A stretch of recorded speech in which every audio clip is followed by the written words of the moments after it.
Chapter 2, Girl's Gospel. Instantaneously, Subaru got the sensation that time had simply stopped.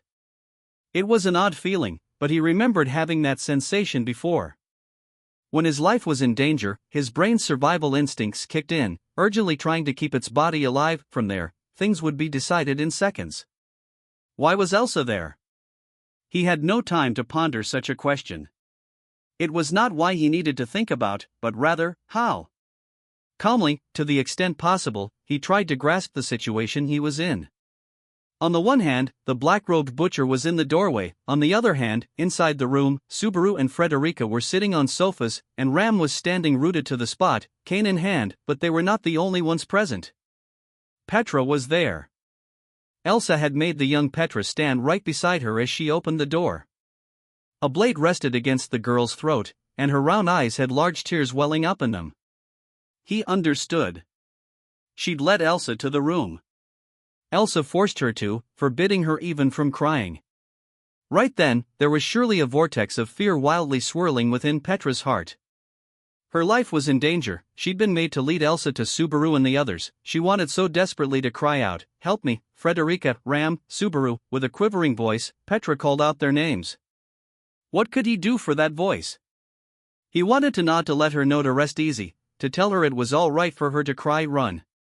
Instantly, Petra shouted, "Not help me but run," stoking a searing hot fire in the trio's hearts. For Subaru, it was because he recognized the great threat. For Ram, it was the butcher's ghastly aura, and for Frederica, it was seeing the girl's tears. El Fulla. In a show of force, Ram raised her cane and unleashed a blade of wind at maximum velocity. Mana coalesced into an invisible slash, tearing its way toward the leisurely standing Elsa. The blade of wind could not be stopped with physical force. However, what a refreshing breeze. But the sunlight is gentle today. You needn't be so considerate. Elsa maneuvered her nimble upper body, evading the wind blade of certain death. The figure in black dodged a continuous series of attacks with great ease. It was as if she could read the wind. No, it wasn't merely a figure of speech. Ram had launched her attacks in such a way as to avoid Petra, who had been taken as a hostage. Elsa took advantage of that, slipping into the blind spots between her and the wind to dodge the blades of air. If you were willing to hit this little maid along with me, it might be a different story. Unfortunately, it is an ironclad rule in this household that servants support and aid one another. Oh my. From behind, Elsa raised an eyebrow, stroking Petra's cheek, which made something catch in the girl's slender throat. Both of Frederica's arms whipped out as she leaped into close combat, apparently aiming to tear Elsa's torso asunder. The five-fingered strike was similar to the martial arts move known as a tiger claw. But there was one simple difference: the two arms Frederica was attacking with had transformed into genuine bestial claws. Her slender, pale fingers changed shape and became the talons of a tenacious, ferocious beast, and both of her arms were now wicked implements for the rending of flesh. With a cacophony of furious creaking sounds, sparks flew between Frederica's bestial claws and Elsa's kukri. Partial transfiguration. Demi-human blood, yes? Delightful. Thank you for the unwanted praise. I can do this, too. Petra. With Elsa overjoyed by the unexpected clash, Frederica lowered her stance in front of the butcher. The instant she called out Petra's name, the girl's round eyes flew open. As the girl stood still, a golden sash seemed to stretch before her. It was a slender animal tail covered with golden fur stretching from the back of Frederica's skirt. The instant she understood that, Petra leaped toward the tail. At the first touch, Frederica used the tail to yank Petra close, pulling out of the butcher's range with the girl in tow. When Petra leaped away, Elsa tried to close the distance with her blade, but Ram wouldn't allow it. Fly into pieces. Robbed of her hostage, and thus her safety zone, Elsa was enveloped by wind. Spherical wind blades expanded to cut off her escape route, converging on their prey in the center all at once, the surrounding gale blowing savagely. It was certain death timing. Fresh blood spattered about, and there was no doubt the wind had bitten into Elsa. But her arm. Ah, ow, ow. I thought I was going to die. Lifting her cruelly gouged-out arm aloft, Elsa licked the blood trickling from the terrible wound. It was a painful-looking injury, but that single arm was the only damage she had taken. Elsa must have used her arm as a shield while the blades of wind flew in, minimizing the damage. At a glance, it seemed like a reckless choice, but it had very much been the optimal course of action. You are a detestable woman. I rather like you, Miss Medium-Sized Maid. When Ram spat a scathing comment, Elsa shifted her kukri around with her intact arm.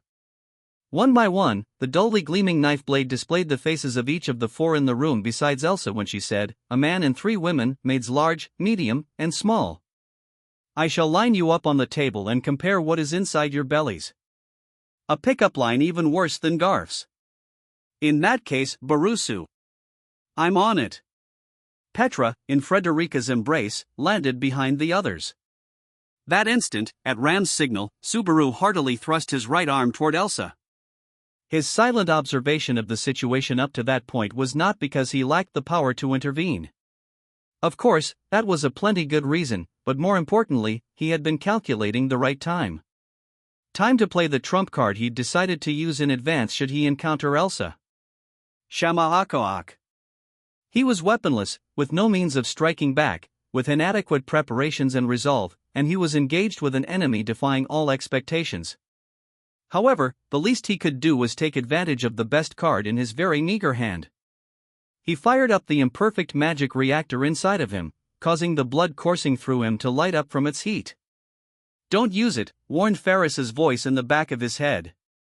The instant he crushed his hesitation between his molars, black mist explosively flooded out of his right hand. Less a shadow of the light and more a thick, all-consuming darkness, the black-attired woman that was his target was swallowed whole. Through the power of magic, the spell's victim would plunge into incomprehension, robbed of its powers of thought and movement. How's that? If you can climb over that wall of oblivion, then, managing to cast his magic exactly as intended, Subaru let fly with some caustic words, and the next moment, it arrived. Jai? Gah! With the sound of something being sliced apart, nearly unendurable pain exploded in the center of his skull and torso. The excessive pain blew Subaru's thoughts away. As he screamed, his vision was dyed in a mix of red and white. Wringing mana out of his incomplete gait made him feel parched and numb at the same time. Agony came crashing down on his soul. His vision went blurry, and strength drained out of his knees. At that rate, he'd lose his grip on reality, and with it, his mind. Subaru. A moment before plunging into darkness, a distant voice and the touch of a palm connected to his mind. His dimming vision beheld a teary-eyed Petra right in front of him. Her voice was making his heart burn hotter. He had no time to yield. For a brief moment, he forgot the pain that was shredding his nerves and chipping away at his soul. During the time that the bluff was effective, Subaru grasped her hand back. "We're pulling out. This will get a little rough." "Hi-ya. Miss." When Ram swiftly decided they must retreat, Frederica put a hand around Petra's waist without hesitation. Then, her remaining arm pulled the wobbly Subaru against her chest as well. It was a soft sensation. At a safe time I'd like to appreciate this more thoroughly. As if I'd let you touch me normally. Anyway, out from the window, Subaru, still moaning from pain, made a joke that earned a blunt reply from Frederica as she headed to the back of the room. If she broke that window, they'd be able to jump down all the way to the mansion courtyard. The Shamak smokescreen wouldn't postpone things for long. Instant assessments, instant decisions, and instant actions were required at that moment. When Frederica crouched down, Subaru realized something soft had hit his back.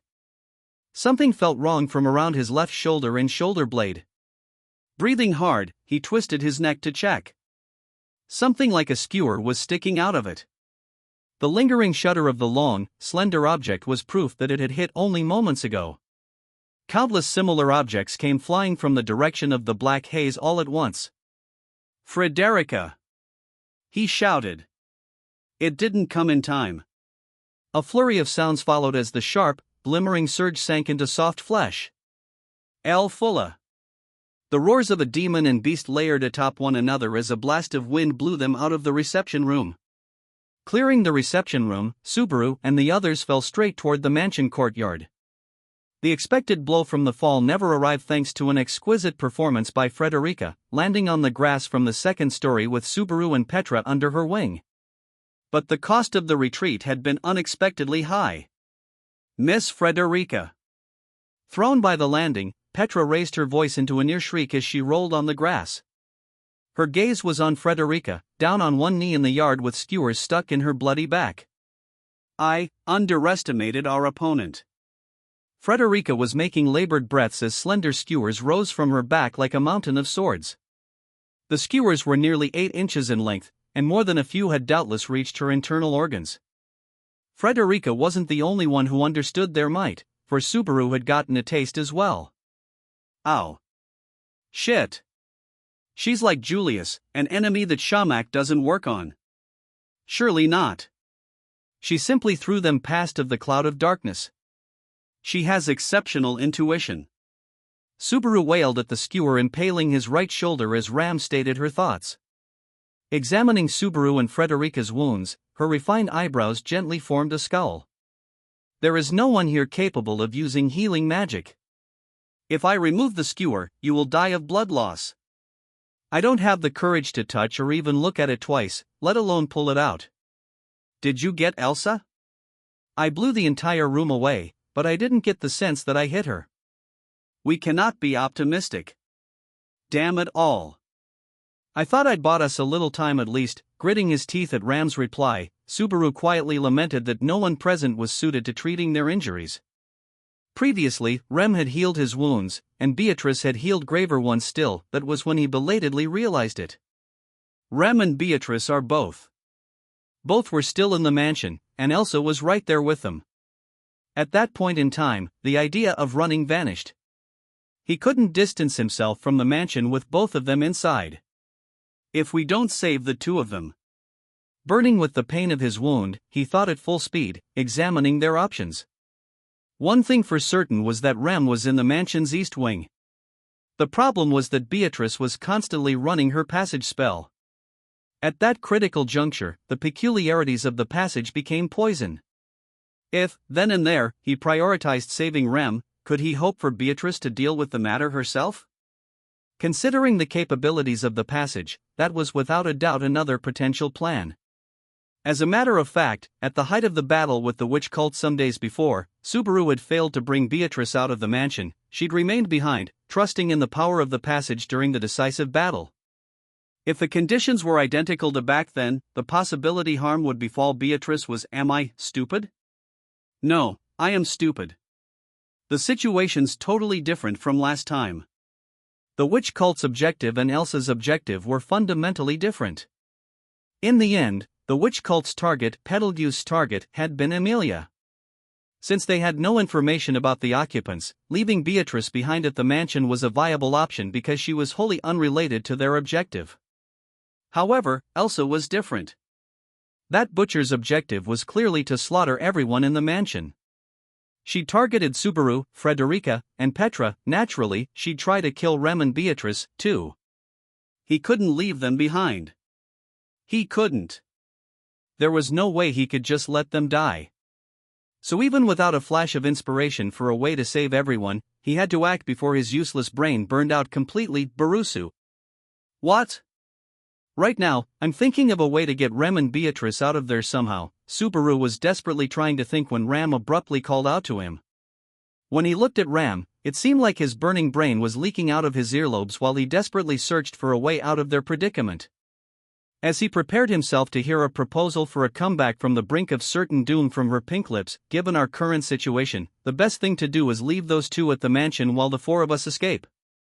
Wah! Their equal height gazes met, and the declaration, delivered with great firmness, blanked out Subaru's thought process. His eardrums trembled, conveying the words to his brain, his mind immersed in the words as he arrived at comprehension of what she had said to him. Then, the instant he achieved understanding, his emotions came to a boil. What are? What are you? What the hell are you saying? Angry shouts get us nowhere. Please compose yourself. I believe it is an exceptionally natural thought. Like hell it is. Rem's in the mansion. Your little sister. She loves you, and you love her. She's your little sister, it's natural for you to protect her. The moment he shouted, the pain of his wound increased. But he didn't care. Filled with agony and rage, he spat blood as he slammed his ferocious emotions into Ram as hard as he could. However, though showered by Subaru's voice, Ram continued with a serene look on her face. It is the correct decision under the circumstances, nothing more.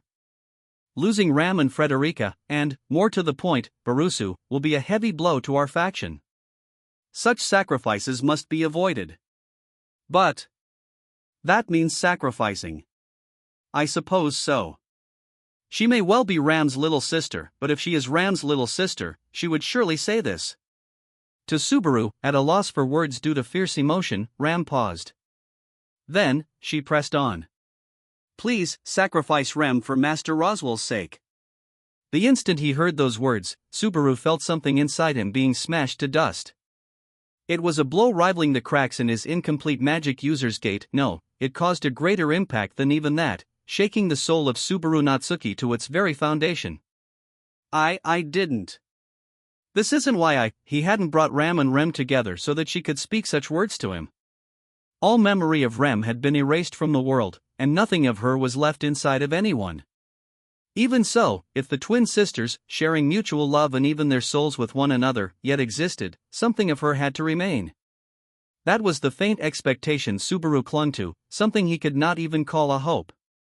That was what he carried within him when he brought Ram back to the mansion. He didn't know the result would be Ram saying to him the words he never wanted to hear. In this world, Ram. Even you won't be on Rem's side. This was perhaps the greatest sorrow he had known since Rem's existence had been taken away. After all, Subaru knew just how much affection the sisters, Ram and Rem, held for each other. Both of you, this is no time for us to be arguing. Subaru was reeling while Ram's pink eyes were utterly lucid. One shout from the gravely wounded Frederica interrupted their exchange. In the current situation, allowing a verbal argument to chew up even a couple of seconds could prove a fatal loss of time. Cool your heads, both of you. How can you argue at a time like? Ram is perfectly composed. Barusu has merely worked himself up all on his own. Frederica, surely you, too, understand whose view is justified and whose is not. Certainly, Ram, you are correct. I shall not say you are mistaken. Speaking quickly, Frederica acceded that Ram's assertion was properly justified. When she took that position, it seemed Frederica, too, was of a mind to leave Rem and Beatrice behind, putting Subaru on the brink of despair. But before he could cross that precipice, Frederica continued, saying, however, I think we should rescue both of them. Are you sane? Yes, of course. You are the one who brought up losses our faction would incur, yes. Based on that, it is indeed best to rescue both. Lady Beatrice and Rem are both important. Frederica's assertion brought a dubious look over Ram's face. Subaru, too, was taken aback. But with the others at a deadlock, the final person present slowly raised her hand and spoke up. I also agree with going to save them. Please be quiet, child. This is not a majority vote. Even a child can be a proper adult. Miss Frederica says I'm more helpful than Miss Ram. Under Ram's cold glare, Petra did not retreat even one step as she pushed her own view. Pressed into silence by the teary-eyed retort, Ram shifted her gaze toward Subaru and Frederica. Are you saying we have a chance? We know where Rem is. Finding Beatrice is my job. I suppose so. Barusu and Lady Beatrice do get along so very well. Since I'm trying to persuade you, I'll let that one go this time. Though hardly at her wit's end, Ram made a show of carefully considering the trio's views. Of course, at that late juncture, even Subaru could not help but acknowledge which plan held the greater odds of survival. However, what meaning did survival have if Rem and Beatrice were sacrificed for it?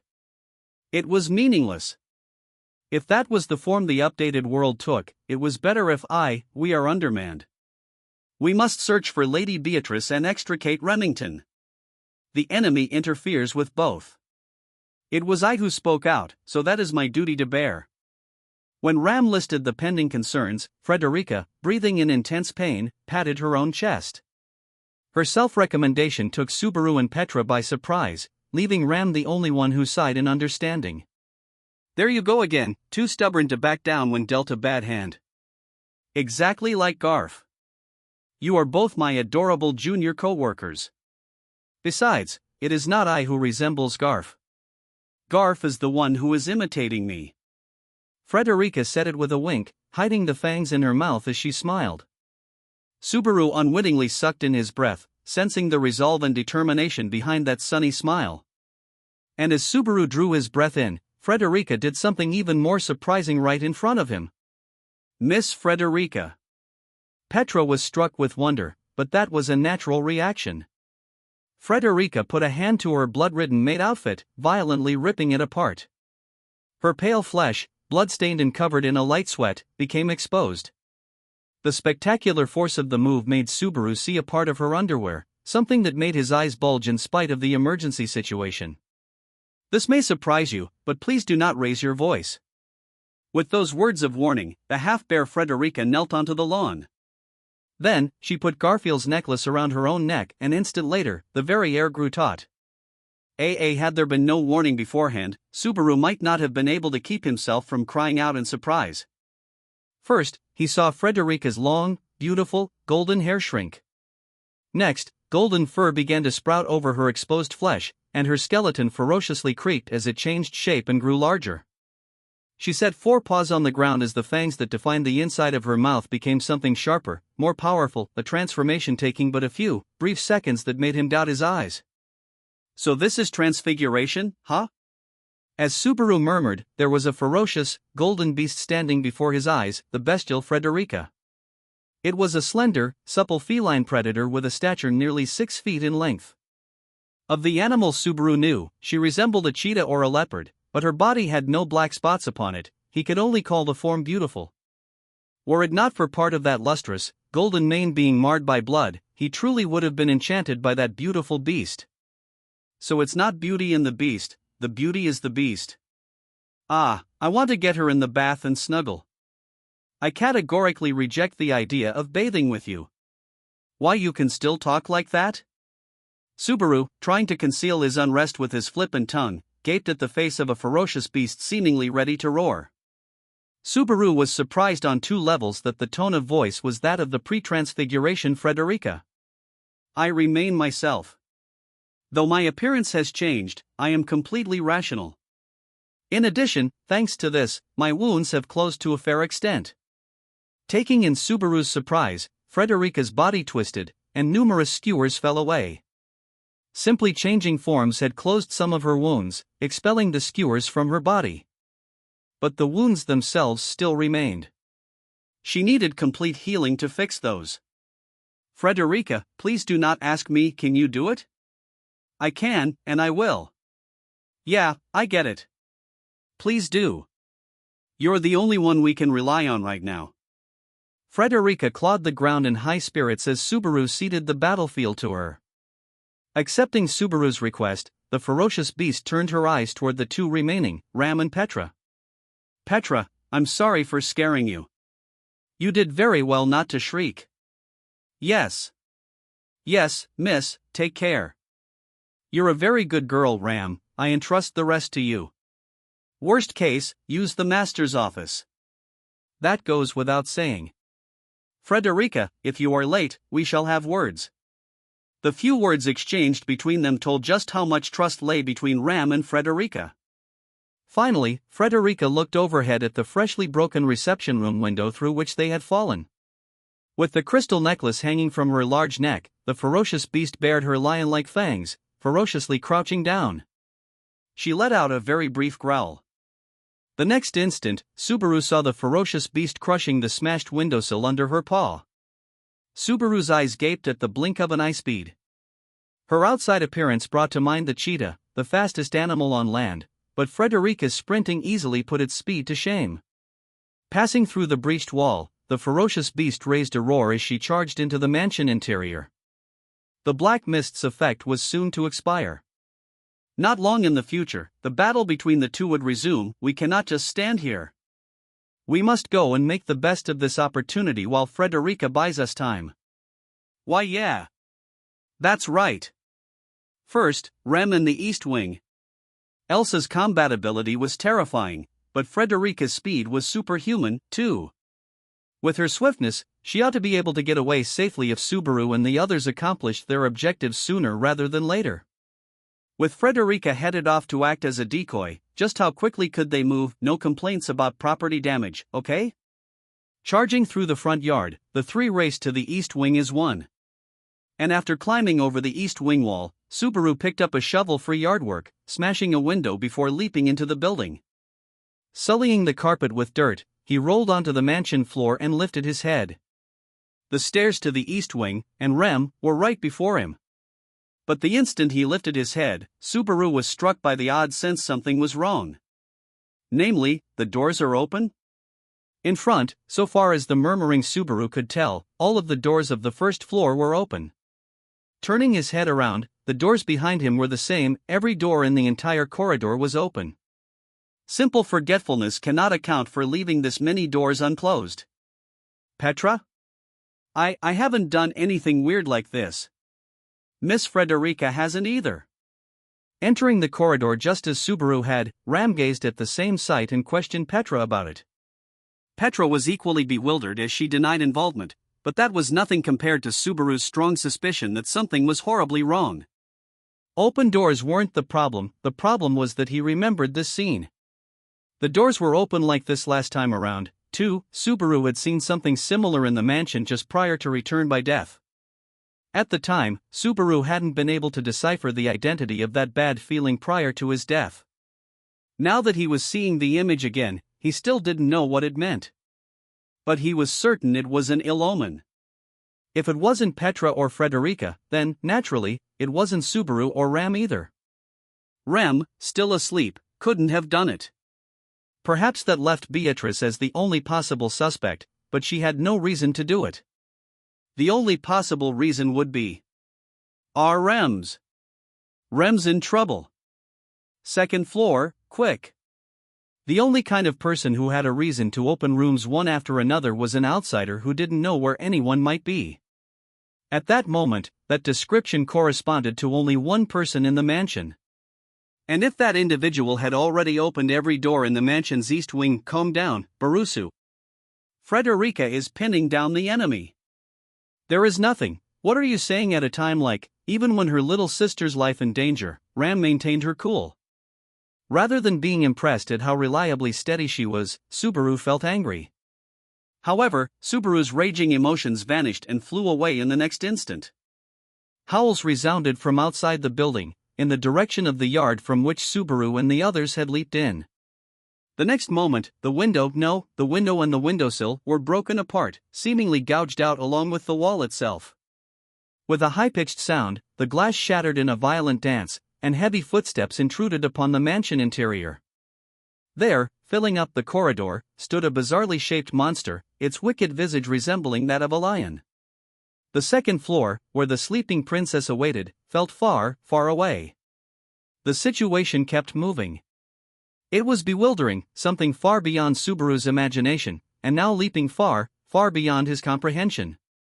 Its stout, bizarrely shaped frame, 12 feet long, trod upon the carpet as it pushed its way into the cramped corridor. It had black fur and a head resembling that of a lion.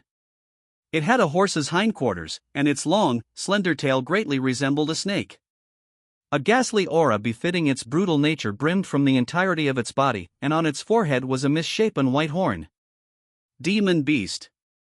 Even if the creature was unknown to him, that characteristic, evident from a single glance, made Subaru reel. Hearing his voice from the side, Ram clicked her tongue and pointed her drawn cane toward the demon beast and said, "Fulla." Without hesitation, Ram pounded a single attack into the demon beast at maximum velocity. But in spite of its great size, the black demon beast agilely leaped within the corridor to evade the blade of wind. The slash of raging wind grazed past, minimizing the damage before it tensed, bellowed, and charged. Subaru. This way. Subaru was frozen stiff before the charging demon beast when Petra pulled him by the arm, practically throwing him into the room right next to them. A moment later, Ram leaped into the same room, violently closing the door. Stand back. Her sharp voice and her arms shoved him deeper into the room. The next instant, a monster claw broke the door with ease. The hinges blew apart, and the door split into two pieces as the demon beast leaped into the room. Subaru instantly held Petra close. The room's doorway was for human use, not something the size of the black demon beast could use to get in. However, the demon beast paid no heed, swinging a claw and demolishing the wall as it pushed into the room. Whoa! Wait. WHY is a demon beast. This isn't the time. It's here and that's that. Petra, the window. As Subaru raised his voice at the menacing demon beast that had savagely widened the entrance, Ram ordered Petra to open the window. They would escape outside of the east wing they had only just entered. The situation, from which they could only flee, made him nervous. But amid the chaos, a question outweighed that. It was a strange, unnatural situation. The last time around had no such turn of events. Over the course of his various experiences with Return by Death, Subaru had changed circumstances a number of times. Along the way, no matter what actions he had taken, the events that were to unfold were the same each time. He thought that was a hard rule. For example, no matter how many times he repeated events, the witch cult never stopped targeting Amelia. For the calamity at the mansion not to have been caused by Elsa Gramhild was simply bizarre. El Fulla. As the irrationality clawed at his thoughts, behind Subaru, Ram's magic sliced into the demon beast's face. It was so focused on enlarging the entrance, it forgot to defend itself as its black lion-like face was smeared with black blood.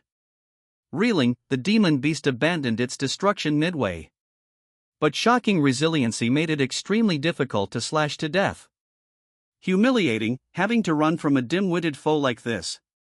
Ram insulted the demon beast and rued her own lack of ability as she rushed toward the window. Then, she grabbed Subaru by the collar, leaping out the window Petra had opened in one go. He felt grass. Having entered the east wing from the front yard, they'd gone out the opposite side of the building, into the backyard. Gay. The demon beast back there, a blockhead, or rather, a guiltiro. Without its eyes, it shouldn't be able to follow us. But, that demon beast, it had a horn. Ram named the demon beast, and Petra continued, pointing out something that shouldn't have been there. Yeah, went Subaru, nodding at both statements, particularly Petra's.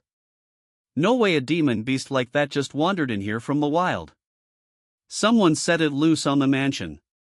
Demon beasts were enemies of all living things, manifestations not of the instinct to fight but the instinct to slaughter. However, each one had a horn growing from its head. It was said that they learned to obey the person who broke that horn, and only that person. Using that characteristic, perhaps it was possible to make a simultaneous attack by Elsa and the demon beast a reality, but this time the horn ain't broken. How the heck did someone bring that demon beast in here? It couldn't be. Ram, you know something? Ram reacted as if something had come to mind. Subaru bit down hard, training a sharp eye on her. Surely you did not think the previous Uruguram incident was merely a rampage by wild beasts? At first I did think that. But now that the royal selection started, it's hard to think that way. He thought back to the curse from the demon beasts, and the mansion loop that had begun as a result. Just like the crest theft incident in the royal capital, that incident was clearly sabotage directed at Amelia, a participant in the royal selection. In point of fact, a girl involved in that incident had vanished without a trace. You don't mean that girl controlled the demon beasts, and she's come to attack again? If that's so, this is a simultaneous attack by the perpetrator of the crest incident and the perpetrator of the mansion incident both. Ah! Subaru, are you all right? The instant he realized the true awfulness of the situation, Subaru wobbled, and Petra held him up. The odd heaviness of his head felt annoying, but that was largely the effect of blood loss from his right shoulder. They'd left the skewer stuck in him, but the bleeding hadn't been sufficiently stemmed while they'd been running all about. Borusu. Don't. We just can't leave both of them and run. I have not yet said a word. I understand. I shall bring the land dragon from the stable. Bring, Pat Lash. Ram looked to the rear, and Subaru, his breath ragged from anemia, followed suit. At a distance, he caught sight of the stables indicated by the direction of her glance. Going around the back of the mansion put them close to the stable at the back of the grounds. Pat Lash was tied there, and she would definitely be of service whether they resisted or fled. The bleeding hasn't stopped at all. Subaru, this needs treatment. I gave my handkerchief to Frederica, then I'll use this one. Ram raced toward the stables. In the meantime, Subaru obeyed Petra's earnest instructions. She untied the handkerchief wrapped around Subaru's right wrist, shifting it to his shoulder wound. This will hurt, but just bear it. 3, 2. Shigi. Midway through the countdown, she drew the skewer out, the intense pain causing Subaru to raise an odd voice as he writhed. But Petra promptly tied the handkerchief over the wound, using it and the sleeve of his tunic to deftly stop the bleeding. Why, you saved me, but what happened to saying one? You were more relaxed that way. I'm really glad I gave you that handkerchief, Subaru. Petra's deeply relieved voice drew a long exhale from Subaru. The pure white handkerchief she'd given Subaru as a protective charm was now pure red from Subaru's blood. Petra showed no sign of caring about that, but instead, it was Subaru who was stricken by pangs of guilt. Sorry. I'm always getting you into trouble like this, don't say weird things like that. I'm very grateful to you, Subaru. You're the one always saving me when I get into trouble. Shouting in anger at Subaru's attempt to apologize, Petra's face remained red as she indicated the forest. Then, she continued. When Ryuka, me, and the others went into the forest, Subaru, you came after us by yourself. I was really worried later when I heard you'd been bitten so badly all over, that's why it's alright. This time, I'm the one saving you. We'll rescue Beatrice and Miss Ram, and with Miss Ram and Miss Frederica, we'll get out of this together.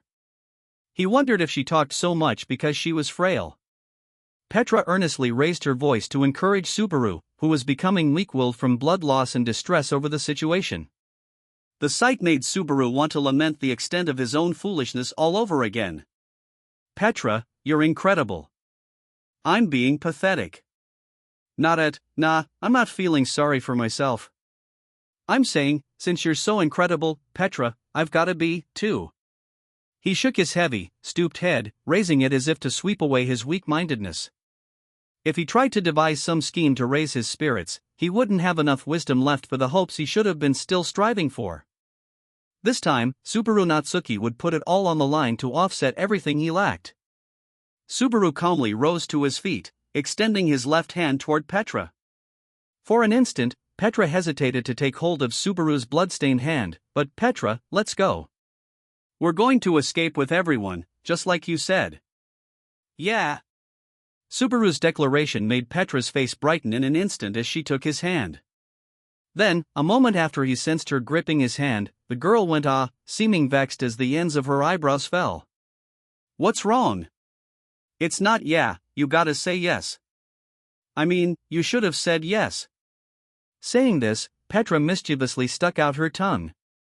The girl who had spoken so bravely under such circumstances had forgotten to keep speaking politely. Subaru, feeling saved by her valor, let his tongue slacken just a tiny bit as he clapped back. After all this, I've gotta get Ram and Frederica to scold you for that instant, a roar and a blow from right above him blotted out Subaru's mind with red. His mind was distant. Scrape, scrape. Something was being dragged. Scrape, scrape. Scrape, scrape. Scrape, scrape. He was being dragged over the ground, in a state of not knowing whether he was face up or face down. A rock pig. Orusu. Can you hear me? Orusu. He couldn't hear very well. Someone was desperately calling out to him. Be it to reply, be it to respond, he couldn't do either very well at the moment. It wasn't just that blockhead. This is my failure. I should have seen it sooner, do what you must. Ramshell as well, yes, that's a good girl. Scrape, scrape. The speed increased. The force with which he was being dragged increased, resulting in faster scraping. He searched for some place somewhere that was free. head, neck, hip, foot, hand, left hand. Only his left hand was gripping something. He felt something. He was gripping something, something important, from which he must not let go. At the same time as he poured his remaining strength into his left hand, not letting that something go, the speed accelerated faster. His body was floating higher. Something was tightly sandwiching him around hip level. The sway, the breathing, these things conveyed the devotion of the being from which they came. Pa-rach, the delicate touch, as if handling a fragile object, told him exactly who the unseen party was. Though he meant to call out her name, only a hollow moan trickled out of his throat. Froth was bubbling up from the corner of his mouth. The froth tasted like iron. Why was he spouting blood froth? It had to be related to why his body couldn't move, why his entire body's senses were so delicate, why his mind was still hazy. His mind connected one dot to the next, and he remembered who he was. He was Subaru Natsuki. He'd returned to the mansion to save everyone from impending calamity. Elsa, Demon Beast, Frederica, Ram, Petra, Beatrice, Rem, G&H-O. With a coughing sound, a large volume of blood flowed out of him, seemingly along with his life. Having his stomach wrung out was too weak a metaphor, he heard as if all of his insides were being whisked around. The outpour from his throat would not halt, and his liquefied inner organs seemed to be drooling out of him. Cough, cough, cough, cough, cough, hard cough, and finally, he remembered how to open his eyes. After several blinks, he was freed from the world of darkness. Tears flowed together with the sharp pain of reality jabbing into his eyeballs. He couldn't determine whether the tear droplets were clear or the color of blood. One thing, however, was clear. Namely, that the world enveloping Subaru Natsuki was dyed the color of blood. Subaru's body swayed. Up, down. Left, right. The pitch-black land dragon had Subaru's hips in its jaws while it raced away from the mansion grounds. Next, when his eardrums came back to life, the sounds of explosions pressing upon them all at once made him want to doubt his ears. There were high-pitched, ear-splitting leaden noises, combining to make him feel physically ill. Resounding around him were high-octave voices, roars, neighs, all the cries of the demon beasts hot on their tail. There was a giant mouse with black fly wings spread. There was a ferocious frog that featured black spots. There was a multi-headed serpent with innumerable necks sprouting from its torso. They were surrounded by misshapen creatures beyond all description. Beast Master was the term that popped up into the back of his mind. With Subaru in her jaws, Patlash was desperately searching for a way out. However, even a land dragon, the fastest of ground creatures, could not overcome such numbers. The roads were blocked, the skies were dangerous, and she was surrounded with no way to break free. Already, there were lacerations beyond counting on her pitch-black scales, from which she was bleeding profusely. Not far in the future, she would reach her limit. No, her limit had already arrived. Patlash was simply exceeding that limit, burning the remaining fire of her life away for Subaru's sake. Right after a conspicuously huge roar, the land dragon's speed was dulled as a creature with over twice her bulk pulled alongside. The black lion had a wound on its face, with blood flowing from the sockets of its smashed eyes, the demon beast from earlier. He'd forgotten its name. But even if he tried, he would never be able to forget the blow from its claw. Its vision was compromised. It had unleashed a wild strike. And yet, that blow was aimed directly at the land dragon's right abdomen. This creature was not relying on sight but something else, smell. The demon beast was drawn by scent. Faster than he could register the impact, penetrating with the force of an explosion, the world was dyed red with fresh blood. But it was not Subaru who was affected by that impact. That was because, a moment before the claw strike landed, the land dragon's neck swung up, hurling Subaru's body into the air. Paddle, in her final moment, she did not let out a single cry. Such pride suited the sublime land dragon well. As he spun, a flower of blood bloomed beneath his eyes. Subaru had no time to avert his gaze as his body's back collided with something, breaking through it with a spectacular sound, before finally smacking the floor, hard. K-ka.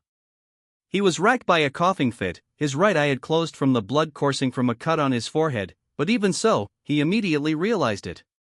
He'd been hurled to the second floor of the mansion, the second floor of the East Wing, exactly where he'd been heading. Subaru no longer knew what to think about his beloved land dragon's final act of devotion. He'd shed too much blood. It was as if his determination and resolve had flowed out of him with it. He couldn't summon any energy. His head wouldn't turn, either. His mind was slowly dying, too. Even so, even with Subaru like that, there was one, and only one, place that had not lost its strength. He felt a sensation in the grip of his left hand. Even though his mind was dead, the part telling him not to let go was still alive.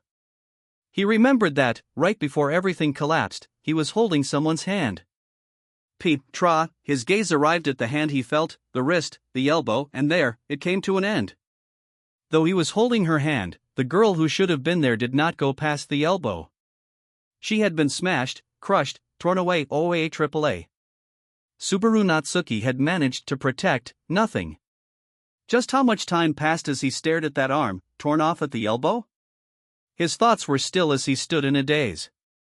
Ironically, during that time, his senses of sight and hearing gradually recovered. They helped Subaru understand just how desperate the situation he was in truly was. Subaru's state was so terrible, the wound on his right shoulder seemed cute in comparison. His left leg bent in 2 more places than it should, and his left arm was flattened, crushed by something. Petra had probably been struck by the same blow. Accordingly, there was nothing of her past the elbow. That was all his eyesight could tell him of the terrible spectacle. But the information conveyed from his hearing was more terrible still. Beneath the second-floor corridor in which Subaru had collapsed, he could hear the roars of demon beasts around the building from every direction. He couldn't be bothered to count their numbers and types. But a voice kept pressing into his mind, "There's nowhere to run." He'd let Petra die. Patlash had been ripped apart before his eyes. He didn't know what had happened with Ram afterward. Perhaps she was still fighting hard. Perhaps the cunning girl might even survive, but I've finally found you. These words spoken, he tilted his head, seeing and hearing the presence of a raven-haired woman. From Subaru's position, in the middle of the corridor and kneeling on the carpet, the woman was standing straight ahead. It was the butcher whom Frederica had stayed behind to slow down. If she was there, that meant Derica's, the big maid? Relax. She amused me quite a bit. If possible, I would have liked to see whether transfiguration changes the contents of a person's belly, but I was unable to confirm that with my own eyes. I didn't ask you about that. He wasn't asking. However, she made him acknowledge what he knew without needing to question her further. That she had put up a good fight was no doubt true. Elsa had lost her mantle, and her black clothes were ripped all over the place. Her pale skin was splattered with blood. Even so, she was in such a good state that it would be fair to say she was in fine health. I must praise you. You have done well coming this far with wounds like those. Throwing me a bone, are you?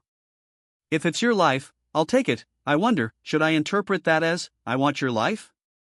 If I get to trample it right now, then yeah, venting at Elsa's off-the-mark answer, Subaru leaned his weight against the wall and lifted himself up. With his left leg wrecked and his left arm twisted, he had wounds running across his entire body. Even so, there is a whiff of anger accompanying the scent of your blood. Your intestines are probably sublime. You're messed up. I don't get what you're saying, not. As Subaru rose to his feet, Elsa embraced her own body and let out a hot breath of ecstasy his way. Whatever he said and did, it only brought greater delight to the ravishing butcher's mind. Who hired you to come after us? I shall not speak of my employer. I owe him that much courtesy, at least. Your return was earlier than expected, so things worked out a little differently than in the contract, though, worked out different. It was supposed to be 2 maids and 1 shut-in, and everything was supposed to be timed to coincide with your return. A wry, blood-colored smile came over Elsa as she pointed the tip of her kukri towards Subaru. Her verbal summation of the plan fit with the tragedy that had occurred in the mansion the last time around. At that time, Petra and the others' corpses were probably waiting for Subaru when the others returned to the mansion. I've heard enough. Shaking his head, he rebuffed Elsa, pressing only cruelties upon him. Subaru's reply made Elsa's refined eyebrows grimace. Is that so? She murmured in visible disappointment as she started to wrap up. I suppose so. Let us finish this. If this carries on any further, Mary might be captured, and we cannot have that, so I shall console myself with your hot stuff before that happens. All done, are you? Then I shall send you to meet your angels. This spoken, Elsa's posture sank. Running with her posture so low she seemed to crawl across the corridor, the black figure charged, making a beeline towards Subaru. She was so fast. One wouldn't even think counterattack was possible. But, like hell, I'm gonna just let you kill me. Dragging his smashed leg along, Subaru reached the door beside him quicker, the door to Rem's bedroom. His decision made Elsa knot her brows. Even if he fled into the room, it would only prolong the amount of time until the end. Even so, seeing his reaction made her tone down her gloating smirk just a little. There was no longer any way to break through the encirclement. It was impossible.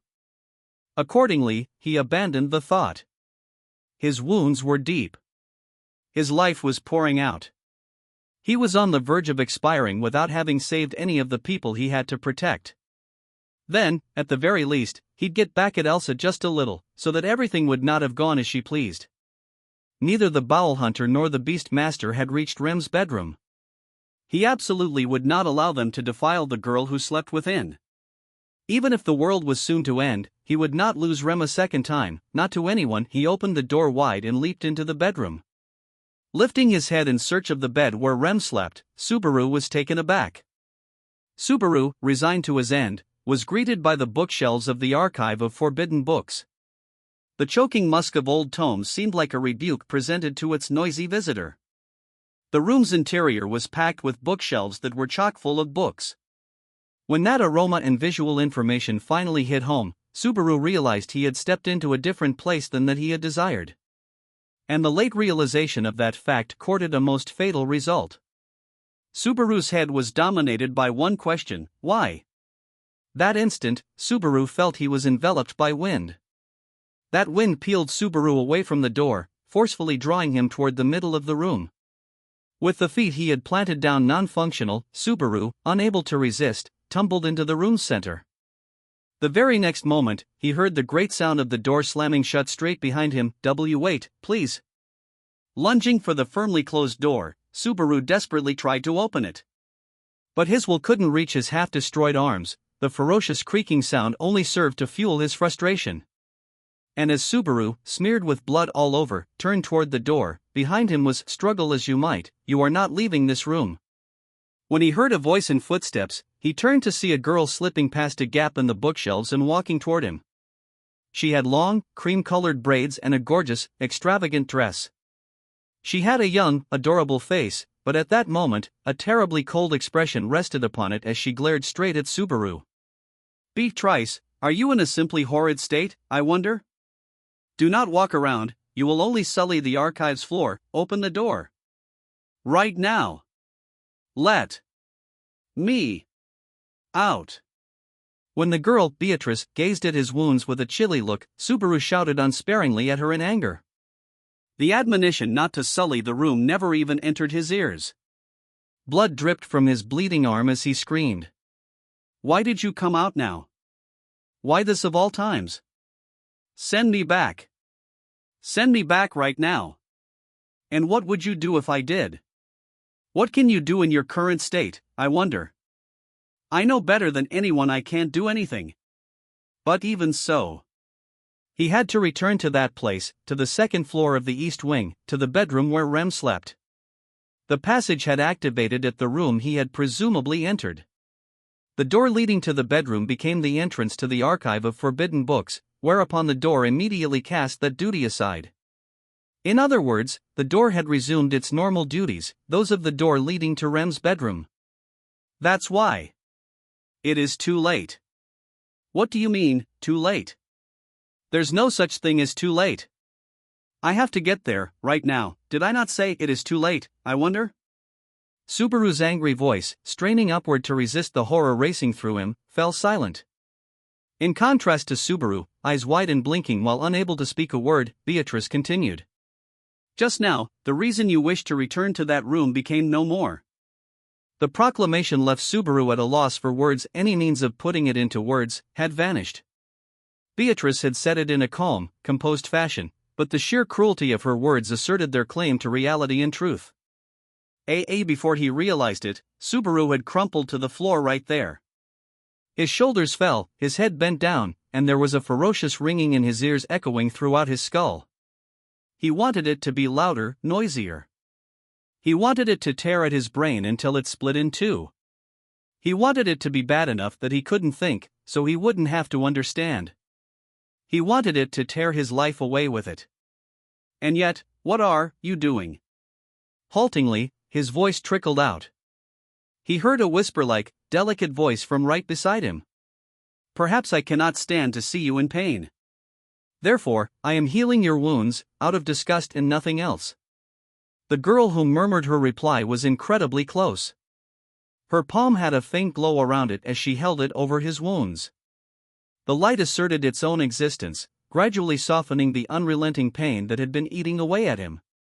He felt it carry heat into his body bit by bit, mostly his horribly injured left side. The bleeding stopped, the bones returned to their proper positions, the gouged-out muscles attached to them, the slashed nerves. Are you kidding me? With his remaining strength, Subaru howled, wholly rejecting Beatrice's healing light. While Beatrice was still reeling from his threatening attitude, he rolled away to put distance between him and the girl. The carpet of the archive of forbidden books was marred by blood. Blood frothed from the corner of his mouth, and in that ghastly state, Subaru glared at Beatrice. I don't need you to heal my wounds. Why are you trying to save me? That is because, why you are simply too pathetic. I cannot stand to look at you. Why me? If you wanted to save someone, why didn't you save Petra or Frederica? Or Ram, or Rem? You could have saved everyone. With Beatrice's power, she could have escaped and helped others escape with ease. They should have been saved. I'm stupid, I'm weak. Even if I couldn't do anything, you could have reached them. Why didn't you? Why should Betty do such a? Perhaps Betty does not have a single reason to save anyone? I do not know. I do not have any such reason. If that's true, then you didn't have any damn reason to save me either, right? Shaking her head in disgust, Beatrice denied Subaru's entreaty. Adding his denial to hers, Subaru slowly raised his crushed left arm aloft. He painfully squeezed Beatrice's throat. His emotions were exploding. Who the hell asked you to save anyone? Do you even know what you've done? Thanks to you, everything might be completely ruined now. All of this might have overwritten the possibilities, and this piece of shit present might be set in stone. Why had she showed herself then, when it was too late? Knowing that Subaru had been teleported, Elsa would recognize the passage for what it was. She was getting closer to Beatrice. Why, in spite of that, was she trying to make a half-dead Subaru live? Why had she saved Subaru the instant he'd given up instead of allowing him the death he desired? I should have died there. You should have killed me. When it was his time to die, but he let the opportunity slip, Subaru Natsuki was worthless. The only way Subaru could gain the right to redo things was to use his life without a care. When, spitting blood, he shouted from his very soul, the girl, bathed in his please head-on, opened her eyes wide. I do not understand. Can I understand, I wonder? Incomprehension, and perhaps even fear, crossed Beatrice's face as she shook her head side to side. The reply made Subaru clench his teeth. If that was how it was, fine. He wouldn't cling to her. Fine, then. If even you. If you won't save me, then. From the beginning, relying on someone hadn't been an option. He should have understood that. His gaze shifted, and his eyes caught sight of a stool near the entrance. It was the stool Beatrice was always sitting on. He kicked it over and then slammed it against the wall with all his might. What are you? Beatrice let out a shriek, eyes bulging at Subaru's act of violence. A hard sound reverberated, and the wooden stool was cruelly smashed apart, scattering in a number of fragments. From those fragments, he picked up the biggest, sharpest one. It wouldn't be his first suicide. Even a piece of wood like that was enough to easily end a person's life. If, in a single breath, he stabbed his own throat, his life would come to an end, and Subaru Natsuki would surely be granted another chance.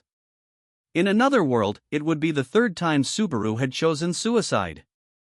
The first time was in the middle of the mansion loop. He had been determined to fix something that couldn't be undone. The second time was at the very end of the loop that had started in the capital. It was from remorse, to save Rem after she'd been taken from him.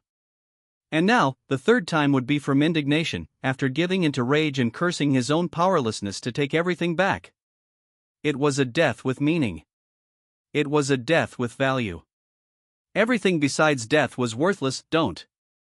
And yet, the instant he had committed himself to stabbing his throat, a tiny body leaped at him to get in his way. The hem of her dress fluttered as Beatrice raced through the middle of the archive, impeding Subaru's suicide by force. She grappled his arms, bit into the right hand containing the fragment, and attempted to wrest the vile implement away. You? Why? I won't let you. I will not let you die here. Quit it. Let me go, already. His voice grew ragged as they jostled with one another. However, in his current state, Subaru could not easily get even a helpless little girl off him. They desperately grappled, violently bumped their bodies against a bookshelf, and finally, furiously collapsed onto the floor. He didn't know if it was the impact that made a moan trickle out. But it had been Beatrice who had accomplished her goal. HIAA. After Subaru had fallen onto his bottom, Beatrice cast the fragment far aside and moved away from him. Glaring at the girl in resentment, Subaru collapsed face up, unable to move any farther. Why, for what possible reason had she stopped him from killing himself? Regardless, the end result wouldn't change. His blood loss was severe. Subaru would soon perish. Beatrice's action was completely irrational. He didn't have a single clue what purpose she had in mind. Maybe she hated him dying before her eyes? Maybe she just didn't want him to kill himself? She didn't want anything to do with it? He didn't understand, not at all, not one little bit, but even though he didn't understand that, beaten senseless with incomprehension, Subaru tried to avert his eyes from everything, from Beatrice, from the archive of forbidden books, or perhaps from his own powerlessness, or even his impending death. But when he averted his gaze to do so, Subaru noticed the presence of it. It had fallen at the edge of the wreckage from the destroyed stool. It was a thickly bound, simply covered book, as large and inconvenient to carry around as a dictionary, yet the malevolent aura emitted by the black book bore not the slightest resemblance. Subaru had seen it many times over. He'd seen it in the hands of a madman. What's that doing here? Was it actually a copy of the witch cult's gospel? The volume once possessed by Betelgeuse ought to have still been packed in the dragon carriage they took to the sanctuary. It certainly wasn't there in that room. No, he had to face facts. The stool had been hiding the evil black book. As if affirming Subaru's shock, the girl in the dress picked up the book. The girl hugged the book to her chest, letting out a seemingly relieved sigh as she stroked a finger across the cover. Her touch was tender and loving. With gentle eyes, Beatrice embraced the gospel. Why, are you treating that book like it's so important? It's not one of the books the witch cult has, is it? It just looks like one, right? You hit it because I jumped to conclusions. Jump to conclusions, get angry, and then, why, won't you, deny any of it? For that moment alone, Subaru forgot the anguish of blood loss and his impending death as he wove the words together. If she said only one thing, that would have been enough. That would have been plenty to clear Subaru's worries away. Subaru's words, pleading for nothing more than that, were answered, and just as he had hoped, Beatrice said but a single thing. Betty has not been instructed to answer that question. Beatrice spread the book she clutched to her chest, scanned its contents, and emotionlessly spoke those words. He'd heard that for the witch cult, a gospel was like their Bible. Betelgeuse had said the text functioned as a book of prophecies, showing the future to its owner. Accordingly, the witch cult obeyed the gospel, doing as the text instructed. If he matched that fact with Beatrice's reply, what's written in that book? What is it telling you to do? Perhaps that question is not in the book, I wonder? You can't do anything if it's not in the book. Then, you sheltering me here before was. That question is not written in the book, either. And talking to me right now? Saving me, when I was on the verge of dying. I wouldn't know. I still cast down at the book. Beatrice continued her empty replies without looking Subaru's way. She sent replies that weren't answers back at him, her obstinate mind closed within the tome. Her doll-like appearance, her eyes with emotions locked away, sent a tremor through Subaru that seemed to make his lungs convulse. Assaulted by dizziness, seemingly forgetting even to breathe, he raised his voice. Are you saying you can't do anything, if it's not according to what's written in that book? I wonder. Yes, it is so. Perhaps the Gospel's guidance must be obeyed in all things, for that is Betty's reason for living, and the sole reason for Betty to exist. Did you try to save me because the book told you to? That time you saved me when I was cursed, too. Lending me a hand when I couldn't stand on my own. All the time we spent fooling around, yelling at each other, having fun like a couple of idiots, all that time, was all thanks to that book? Is that not precisely what am I saying, I wonder? When Subaru, who had been criticizing Beatrice, now tried to appeal to her emotions for his own convenience, she exploded. Beatrice's face was red with anger, her round eyes glaring at Subaru as she raised a finger and screamed. It is as you have seen, and as I have told you. Everything Betty has done until now, all of it was written right here. Is there any way you, the likes of you, could move Betty's heart, I wonder? Do not be so full of yourself, human. All of Betty is for Mother's sake. For Betty, her connection to Mother is everything. The likes of you, human. It was as if a dam had been breached. Emotions poured out of Beatrice. The vast torrent of fierce emotions instantly rendered Subaru speechless. There was nothing he could do but be swept away. Facing the wordless Subaru, Beatrice very, very tightly clutched the book. Do not touch Betty, human. Do not come close, human. Do I even know you, I wonder, human? I hate you. I hate you, I despise you. This time, the girl's teary-voiced shout clearly rejected Subaru's entire existence. The inside of his chest was filled to the brim with confusion and dismay. That was how great the rejection was for Subaru. He'd stubbornly believed, without any basis, that there was a bond between them. Even if neither he nor she would acknowledge it openly, he believed there was something. After all, Beatrice had saved Subaru a number of times during the loop that started at the mansion. It was her presence that had saved his mind, on the verge of breaking as he repeated those days over and over. And whatever form it took back then, I was happy, once again, words Subaru had never spoken aloud slipped out at the very end. His vision warped badly. He vomited something up. It was neither blood nor bile, but life itself. He instinctively knew it, his time had run out. Blood loss, useless. Grave wounds, worthless. Betrayed, a dog's death. Gospel, butcher, beast master, dying in a rage. There, having achieved nothing, Subaru Natsuki would perish. Then, on the verge of death, Subaru heard a miraculous sound. His ears, on the verge of death, probably picked up the sound of a door opening. Footsteps, someone was entering the room. The footsteps beheld the fallen Subaru, and exhaled. How disappointing. The murmur was distant. The footsteps advanced farther ahead, seemingly losing interest in the dead man. The owner of the voice, a black-clad Grim Reaper, leisurely walked toward the little girl clutching the book. Just what would result from this chance encounter between the girl and the butcher? Oh my! The surprised voice belonged to the woman. A bloodied hand was entwined around the butcher's long leg. Meaninglessly, Subaru, on the precipice of death, acted to slow her down with all of his body and soul. Yea, how marvelous! Truly, you are treasured.